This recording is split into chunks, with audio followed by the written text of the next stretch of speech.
Was my boyfriend, Charlie. We joined the Whisperers together. But it changed him. In a way that couldn't be undone.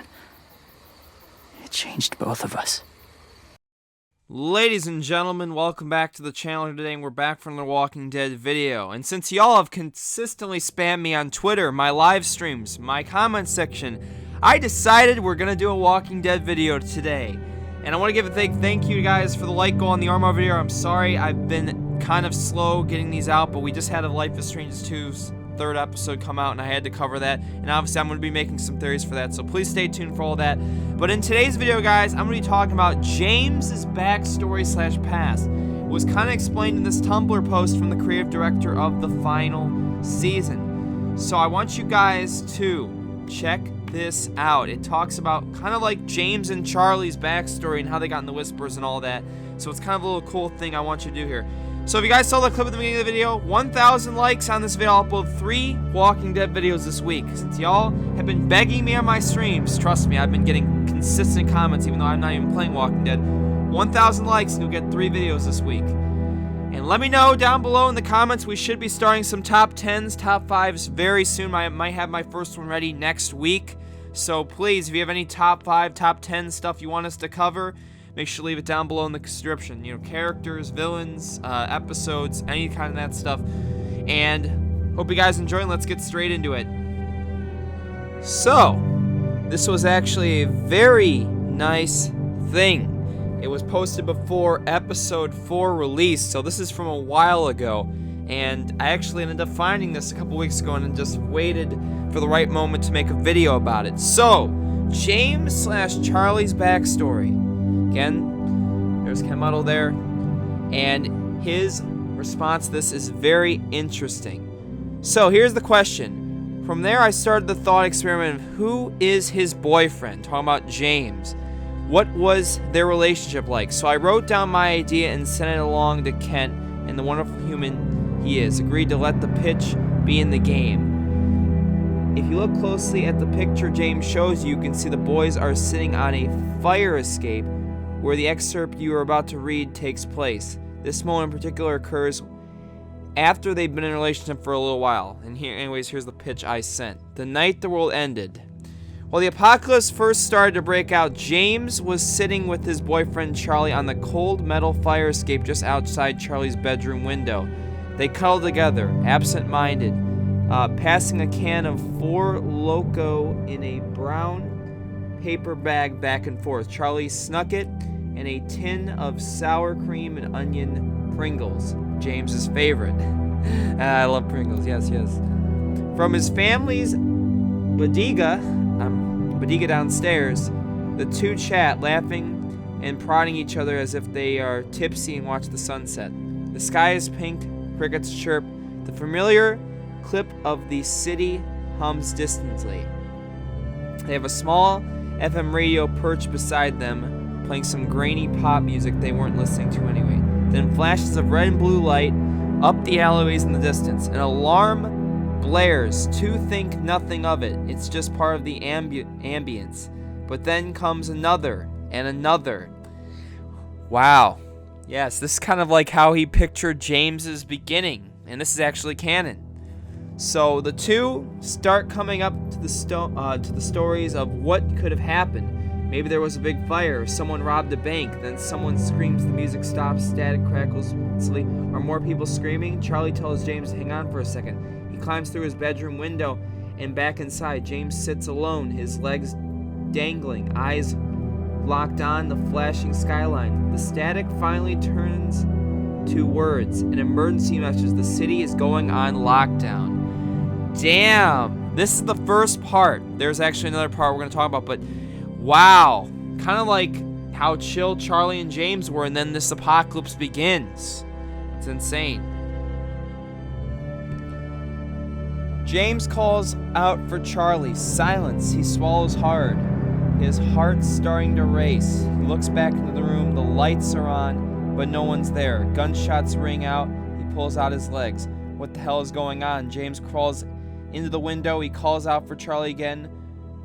warning him of the emergency notice, but there is only silence. So that is the beginning of James and Charlie. In essence, how they had it at the beginning before the apocalypse started, the day the apocalypse started. So picture this, they're about maybe a little bit older than Clementine when this goes on, and they have to deal with all this crap. It's crazy. I love to always hear the backstories, and that's why I said we need a boring school DLC pre-apocalypse, or even during the beginning of the apocalypse, which I would love. So let's go on to the rest of the bonus info and some other stuff. So next, bonus info. Charlie and James join the Whispers together along with Charlie's parents.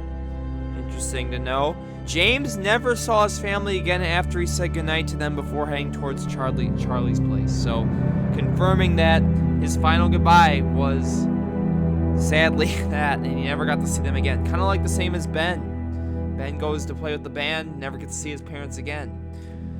Leaving the Whispers was extremely difficult for James. When he finally decided he had to go, he and Charlie weren't on bad terms. They hadn't grown apart, but their extreme ideological differences forced them apart. James tried to convince Charlie to come with him, but it didn't work. Charlie never stopped loving James, but rejected his change of heart and didn't fight him when he said he had to go.